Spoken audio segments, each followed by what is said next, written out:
Hello students, आज इस video में हम कक्षा 6 का आपका जो सामाजिक विज्ञान विषय का प्रतिभा पर्व का पेपर है, इसके लिए सभी क्वेश्चंस के आंसर देखने वाले हैं। तो वीडियो को पूरा ज़रूर देखिएगा, आपको सभी प्रश्नों के उत्तर इस वीडियो में बताए जाएंगे।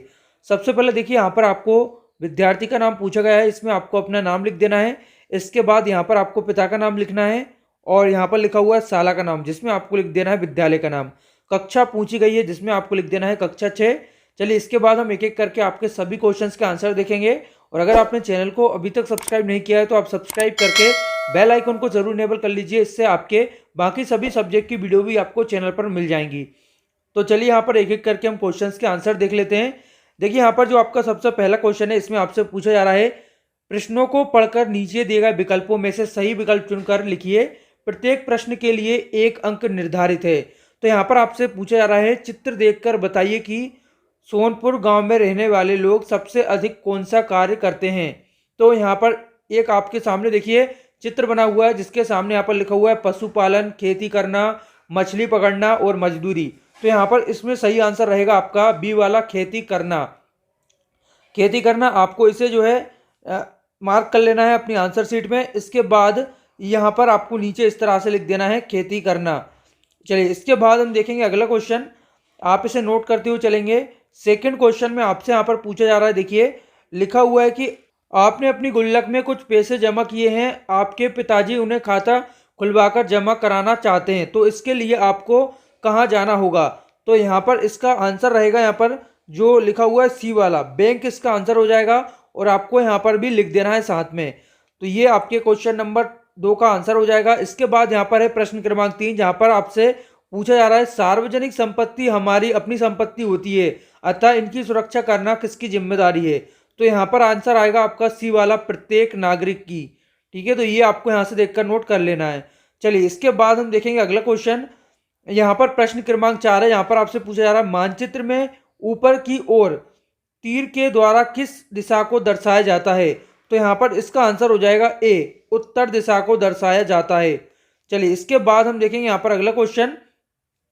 यहाँ पर है प्रश्न क्रमांक 5, जहाँ पर आपसे पूछा जा रहा है, आप किसी शहर का मानचित्र बना रहे हैं, तो उसमें रेलवे लाइन को दिखाने के लिए किस संकेत का उपयोग करेंगे। तो यहाँ पर देखिए ऑप्शन जो सी है वो आपका यहाँ पर करेक्ट हो जाएगा, सी को आप यहाँ पर टिक करेंगे।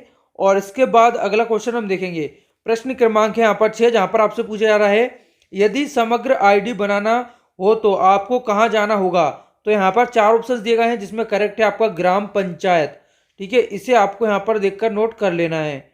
चलिए, इसके बाद हम देखेंगे अगला क्वेश्चन। तो यहाँ पर अगले क्वेश्चन में आपसे पूछा जा रहा है, इनमें से प्रदूषण रहित वाहनों का समूह है। तो प्रदूषण रहित जो वाहनों का समूह वो यहाँ पर सी है, साइकिल, बैलगाड़ी और विद्युत चलित वाहन। इसके बाद यहाँ पर अगला है, यदि हमारे जंगल नष्ट हो जाए तो पर्यावरण पर इसका क्या प्रभाव पड़ेगा।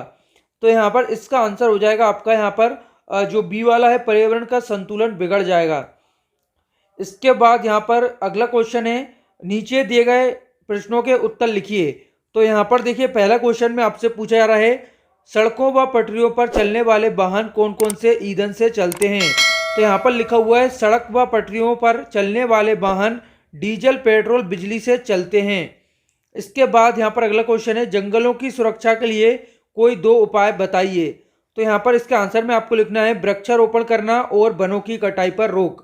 इसके बाद यहाँ पर अगला है, आपके क्षेत्र में ग्राम पंचायत द्वारा क्या क्या कार्य किए जाते हैं। आंसर है रोड बनवाना, पानी की व्यवस्था करना, रोजगार प्रदान करना।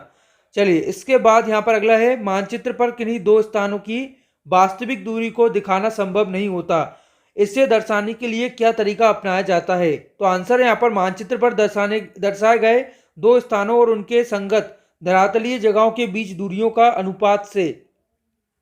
इसके बाद यहाँ पर देखिए अगला क्वेश्चन है, हमें वनों से कौन कौन सी वस्तुएं प्राप्त होती हैं, उनके नाम। तो वनों से हमें प्राणवायु, ऑक्सीजन, लकड़ी, फल, औषधि आदि प्राप्त होती है। वनों के कारण वर्षा होती है। इसके बाद यहाँ पर देखिए अगला क्वेश्चन है, नीचे दिए गए प्रश्नों के उत्तर लगभग 50 से 60 शब्दों में लिखिए। प्रत्येक प्रश्न के लिए 4 अंक निर्धारित हैं।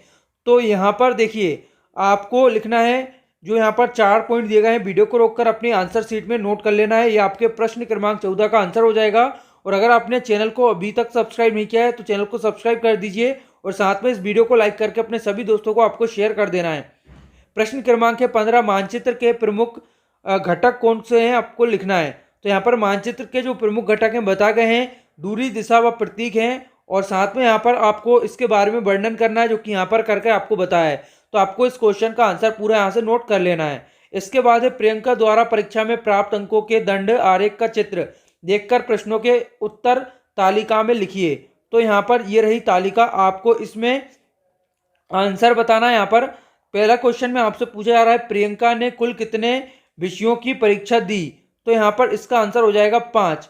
इसके बाद प्रियंका को सबसे ज्यादा अंक किस विषय में मिले, इसका आंसर हो जाएगा हिंदी। इसके बाद किस विषय में प्रियंका को कम अंक मिले, इसका आंसर रहेगा आपका संस्कृत। इसके बाद प्रियंका को समान अंक कौन कौन से विषय में मिले, तो गणित और अंग्रेजी में जो है यहाँ पर समान अंक मिले।